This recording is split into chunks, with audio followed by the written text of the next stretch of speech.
Dans la dernière vidéo, on avait vu qu'au final, un cercle, tout comme une droite, on pouvait l'exprimer avec des équations.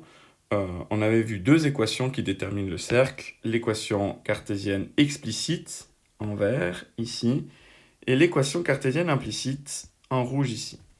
Normalement, si vous avez fait les exercices de la semaine, vous devrez maintenant, sans trop de mal, arriver à écrire, à passer, je dirais, des équations explicites à implicites et vice-versa. Il y a un sens qui est évidemment plus difficile que l'autre, c'est le passage du rouge au vert, puisqu'il faut faire cette opération qui est de compléter le carré. Donc je rappelle également ici qu'au final, tout ce qu'on va voir sur le cercle, ça tient en une page du formulaire étable. C'est la page 56. Donc toutes ces équations, qu'est-ce que c'est x0, qu'est-ce que c'est y0, qu'est-ce que c'est r, vous allez voir qu'on va introduire x1, y1 dans cette vidéo. Il y a aussi un croquis, donc jetez un œil à cette page 56, ça vous sera utile également pour votre matu, même si on n'y est pas encore. Donc rapidement, dans cette vidéo, ce qu'on va voir, c'est est-ce que c'est possible de dériver les équations d'une droite tangente à un cercle. Donc, on commence avec un cercle. Donc, je vais le mettre en bleu. Donc, un cercle qui a un centre et un rayon, comme toujours. C'est quelque chose qu'on vous donne. Donc, ce cercle, il est noté ici. On connaît tout ce cercle. Autrement dit, on connaît x0, y0 et r. Et on vous donne un point du cercle. Alors, je vais le faire en rouge, un point T. Donc, T, il a des coordonnées x1, y1. Et il est, par exemple, ici sur un croquis.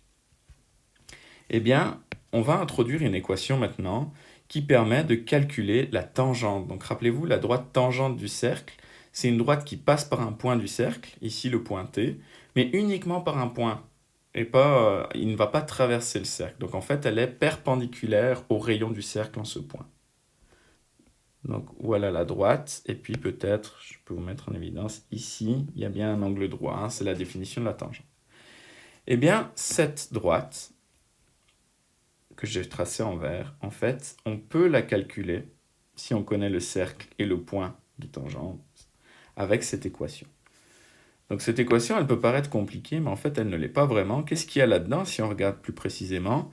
Eh bien, vous voyez apparaître x0, y0 et r carré. Donc tout ça, c'est des caractéristiques du cercle. Ensuite, vous voyez également apparaître x1 et y1. Ça, c'est les coordonnées du point de tangence T. Il est ici. Donc ça aussi, c'est quelque chose de connu.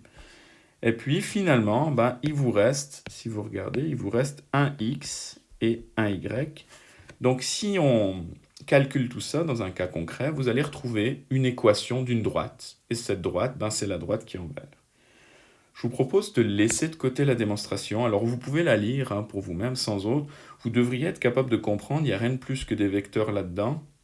En fait, le point clé de cette démonstration, c'est d'utiliser le fait que, vous voyez ici, il y a deux vecteurs, il y a le vecteur ici et le vecteur ici. Eh bien, ces deux vecteurs, ils sont perpendiculaires, par définition de la tangente, et donc le produit scalaire vaut 0. Et on part de cette observation-là pour démontrer la formule. Donc on ne va pas la faire, on va plutôt passer à l'exemple. Donc l'exemple, on vous donne un cercle, cette fois le cercle est donné par son équation cartésienne explicite, et on vous donne un point de tangence, donc on l'avait mis en rouge. Donc évidemment, le point T, il faut qu'il soit sur le cercle. S'il n'est pas sur le cercle, ça ne va pas jouer parce qu'on ne peut pas avoir une tangente qui ne passe pas par le cercle, ça n'a pas de sens. Donc si on prend l'équation du cercle, on en déduit que, alors je vais peut-être faire le détail quand même, donc le cercle, si vous voulez, je peux réécrire cette équation du cercle sous la forme x moins 1 au carré plus y moins 1 au carré est égal à 10. Et donc, de cette forme-là, j'ai bien mis en évidence le centre du cercle qui est en moins 1, et le rayon du cercle. Qu'est-ce qui vaut le rayon? Souvenez-vous, ce qu'on a à côté, c'est r carré dans l'équation cartésienne explicite, donc il ne va pas valoir 10, mais racine de 10. Voilà notre centre et notre rayon. Donc, si, je vais peut-être en violet, donc ici, c'est le x0 de la formule que j'ai encadré au-dessus. Ça, c'est le y0. Ça, c'est le rayon. Ici, j'ai x1 et ici, j'ai y1.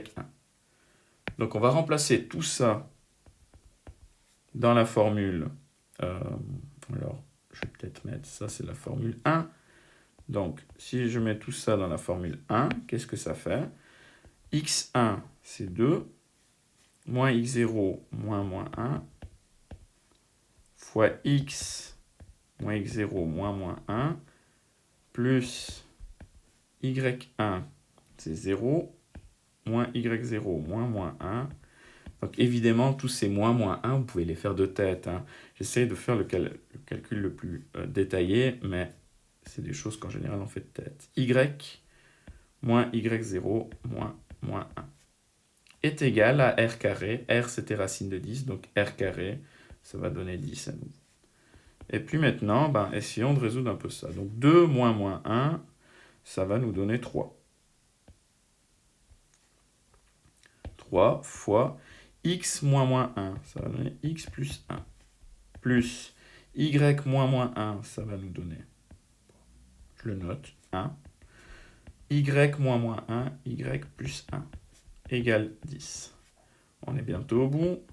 3 fois x plus 1, ça nous donne 3x plus 3, plus 1 fois y plus 1, plus y plus 1. Je passe le 10 à gauche, moins 10 égale 0.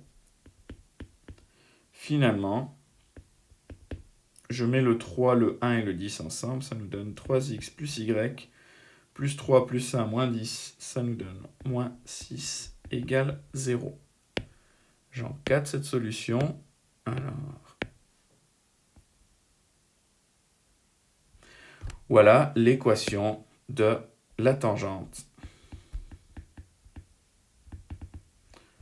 de la droite.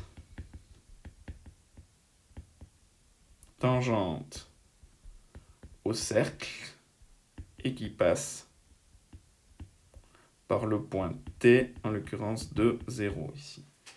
Vous voyez qu'on a bien l'équation d'une droite. Hein. Si on avait un x carré ou un x cube, là il faut vous dire j'ai fait une erreur, c'est pas une droite.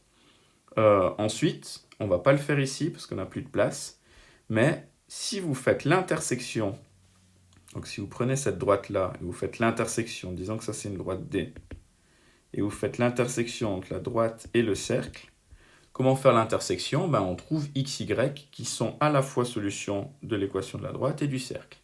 Ça vous donne deux équations, deux inconnues. Eh bien, si vous faites cette opération-là, qu'est-ce que vous allez trouver? Eh bien, vous allez trouver la seule intersection qui est entre cette droite et ce cercle, c'est le point de tangence. Donc ça, vous allez trouver, si vous voulez, on peut mettre, ça va donner le point T. Puisque, vous allez le voir en exercice, lorsque l'on fait l'intersection d'une droite et d'un cercle, essayez de visualiser dans votre tête, soit vous êtes pile à la tangence, comme c'est le cas ici, il y a un point d'intersection, soit la droite est complètement hors du cercle et vous allez trouver ensemble vide, soit la droite coupe au milieu du cercle, elle traverse le cercle et dans ce cas-là, il y a deux points d'intersection.